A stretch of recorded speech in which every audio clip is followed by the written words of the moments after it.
En décembre, c'est le marathon du don de Radio Courtoisie.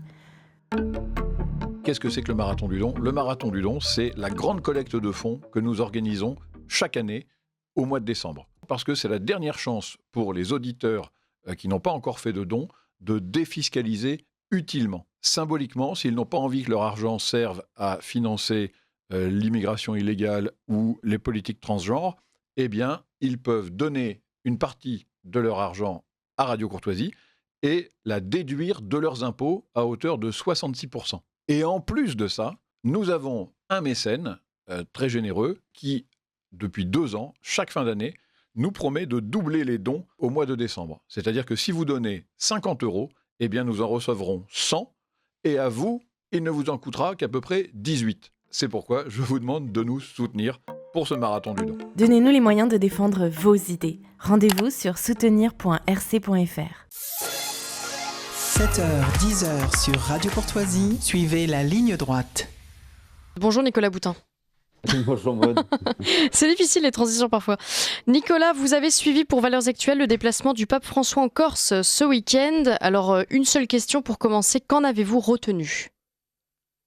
Déjà une immense joie, une immense fierté pour le peuple corse qui s'est manifestement mobilisé pendant 6 semaines. Il faut se rendre compte quand même que l'annonce de la venue du pape n'a eu lieu que courant septembre, courant octobre, et que tout a été réalisé en 40 jours, un carême finalement pour les catholiques de Corse. C'est ce que nous disait le cardinal Bustillo sur place. Et puis une mobilisation vraiment de toute l'île, de tous les milieux économiques et associatifs, de toute religion, même des politiques.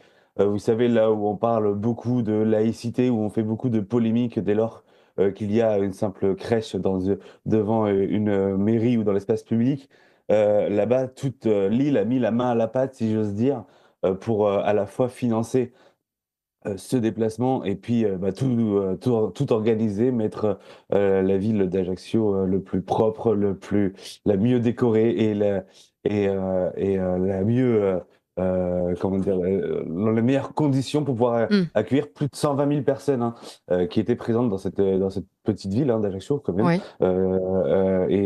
Et on a pu assister à une vraie dévotion populaire, une vraie démonstration de piété populaire. C'était la thématique du voyage du pape François en Corse. Alors pourquoi la Corse ? Quel a été le message du pape et quelles étaient les autorités présentes lors de ce déplacement ? Alors, pourquoi la Corse ? Parce que vous savez, le pape François aime beaucoup la périphérie. Et puis, il ne faut pas oublier que c'est la première fois de l'histoire qu'un pape se rend sur l'île de Beauté. Et ça vient rajouter à la fierté des Corses qui ont pu être cette génération qui a accueilli le pape. Il ne faut pas oublier non plus que les chrétiens sont présents sur l'île depuis le 1er siècle. Donc ça fait 2000 ans qu'on attend un pape, un souverain pontife sur cette île qui n'est située qu'à 300 km de Rome aussi. Là, il faut l'avoir en mémoire. Et donc, ça a été vraiment un moment comment dire, inoubliable. En tout cas, c'est comme ça que on nous le présente sur place.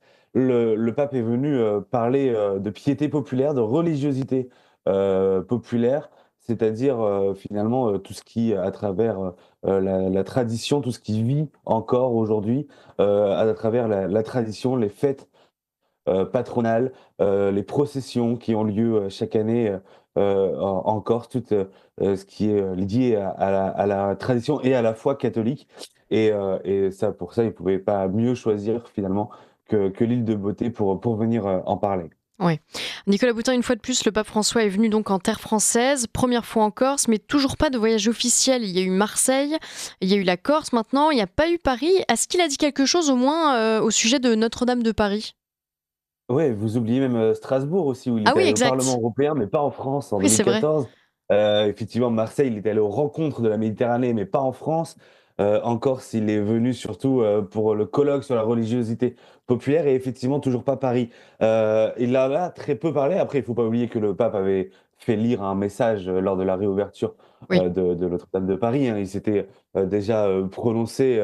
Et puis, dans l'épiscopat, ce qu'on a aussi voulu dire, c'était de ne pas opposer non plus la cérémonie de la cathédrale Notre-Dame de Paris et la visite pontificale de ce week-end. L'objectif étant finalement d'être dans une sorte de continuité. Il faut quand même se dire qu'on est à 10 jours de Noël et que ça fait maintenant 15 jours qu'on ne parle que de Notre-Dame de Paris ou du pape. Vous voyez, il y a finalement un contexte catholique, en tout cas une actualité catholique qui fait que l'Église prend un petit peu sa place cette fois-ci dans la société, en tout cas dans notre quotidien pendant ce mois de décembre. Et puis, comment dire, euh, il y avait aussi cette question, c'est un petit peu ce qui se dit dans l'épiscopat, je ne sais pas si c'est pour se justifier ou si c'est une raison. Vous savez, parfois dans l'épiscopat, on parle un petit peu comme des politiques, car il peut y avoir de la langue de bois aussi, mais Mm. on ne voulait pas que le pape vienne à Notre-Dame de Paris, notamment pour ne pas euh, faire de l'ombre à tous les artisans, à tous ceux qui ont reconstruit Notre-Dame pendant 5 ans. C'est un petit peu le message qui nous a été glissé en off notamment. Voilà, de vouloir, si le pape était venu, ça aurait été un voyage, une visite pontificale, donc avec beaucoup de particularités qu'on n'aurait pas eu, enfin, qui du coup aurait fait de l'ombre Ouais. aux artisans. Mais il faut quand même avoir en tête que Emmanuel Macron, qui est venu saluer le pape juste avant son retour, il a fait un bref aller-retour en Corse, le président de la République, sans assister ni à la messe ni à la visite en tant que telle, mais il s'est entretenu quelques minutes avec le pape François à l'aéroport, et lui a offert du coup un livre sur la reconstruction de Notre-Dame de Paris. Bien vu. Vous avez rencontré Nicolas Boutin, le cardinal François-Xavier Boustillot, qui œuvre localement pour convertir et soigner la présence de l'Église sur l'île, et il vous a révélé une chose étonnante. Il plaide auprès de Rome pour que la Bible soit traduite en corse et cette langue et que la langue, pardon, soit reconnue officiellement par l'Église. Oui, vous savez, c'est un long combat, notamment culturel et politique en Corse, maintenant là-bas. Alors, le cardinal Bustillo est arrivé en 2021, c'est son premier poste de cardinal en Corse, enfin d'évêque déjà en Oui. Corse. Il faut se rendre compte qu'il a été accueilli et adopté par le peuple corse. Très rapidement, il y a une véritable Bustillo mania, comme on dit sur place. Je pense que s'il se présentait aux élections, il pourrait faire au-delà des 100%. Et il a eu il a cette proximité, ce désir de rencontrer. Vraiment, il fait toutes les fêtes de village, il répond à toutes les invitations, même de clubs sportifs. Et quand il y va, même s'il y a 200 personnes, il ne part pas tant qu'il n'a pas salué les 200 personnes et Ah qu'il n'a oui. pas posé au moins une question pour savoir ce qu'ils font dans la vie, etc. Donc il y a vraiment cette proximité qui joue en sa faveur et qui, je pense, peut faire jalouser quelques préfets ou autorités de l'État français qui ont toujours eu du mal à s'implanter là-bas. Et donc, on va dire cerise sur le gâteau, après avoir réussi ce miracle, entre guillemets, d'avoir fait venir le pape François en Corse, eh ben, le cardinal, effectivement, plaide pour que la Bible et le missel soient officiellement traduits dans la langue corse, ce qui en ferait, si donc le Vatican donnait son accord, une langue reconnue par l'Église. Et on est, faut pas oublier aussi, 15 jours après la décision de la Cour d'appel de Marseille qui interdit l'utilisation de la langue corse au Parlement, dans l'Assemblée Ouais. départementale, enfin régionale, pardon, exécutif, pardon, Oui. de la Corse. Et donc, il y a un petit peu ce pied de nez. Finalement, c'est aussi une manière d'accompagner un certain élan. Vous savez, il y a eu pendant très longtemps donc, le nationalisme politique, le nationalisme culturel en Corse. Et on voit un petit peu arriver le nationalisme catholique d'une certaine manière, sans vouloir trop exagérer la place de l'Église en Corse. Peut-être qu'on aura le temps d'en parler, mais parce qu'il faut aussi savoir relativiser ce qu'on a pu voir dimanche, c'est-à-dire qu'il y a une grande piété populaire. C'est vrai, mais il y a très peu de pratiques sur place. Ah d'accord. Mais avec les confréries, avec finalement tous ces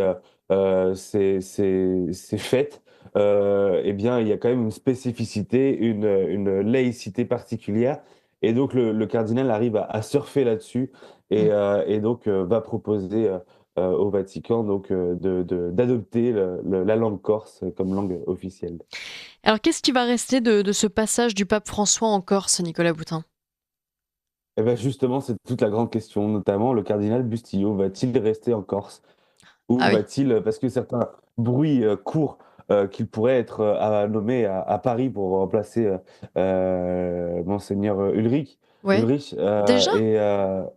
bah, c'est ce qui est dit dans Corse Matin ce matin. D'accord. Bon.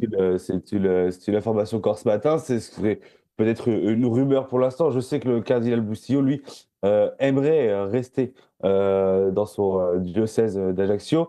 Il en a fait le vœu, mais encore une fois, on ne choisit pas toujours ses postes lorsque à ce niveau dans l'Église. Mais il a demandé à rester le plus longtemps possible. Mais voilà, donc c'est ce qui va rester, mais c'est aussi, comme je le disais, ce qui va rester, c'est peut-être le message du pape. Est-ce que finalement le soufflet va-t-il retomber rapidement, ou est-ce que finalement le peuple de Corse va-t-il retrouver de manière hebdomadaire ces églises? Parce que voilà, c'est ce que je voulais dire tout à l'heure, c'est que il y a beaucoup de monde dans les fêtes de village, beaucoup de monde dans les messes de fêtes de village, dans les processions pour venir voir le pape, mais les églises sont quand même la plupart du temps vides, très vides en Corse. Et Mmh. donc, il y a aussi cette problématique, en tout cas ce défi à relever pour l'épiscopat notamment et pour le diocèse d'Ajaccio. Bon, eh bien, très bien. Mais merci beaucoup pour ce retour, Nicolas Boutin. Alors, votre article est à retrouver dans Valeurs Actuelles demain? Demain matin, enfin dès Demain demain matin. matin dans tous les cas. Et Excellent. Eh puis bien bien, sûr, vous pourrez suivre les étapes sur internet, ouais, évidemment. super. Bah, écoutez, merci beaucoup, Nicolas Boutin. On vous souhaite un joyeux Noël, de bonnes vacances si vous en Merci à vous avez, aussi. et puis à l'année prochaine. Merci, Merci, Maud, à Nicolas bientôt. Boutin.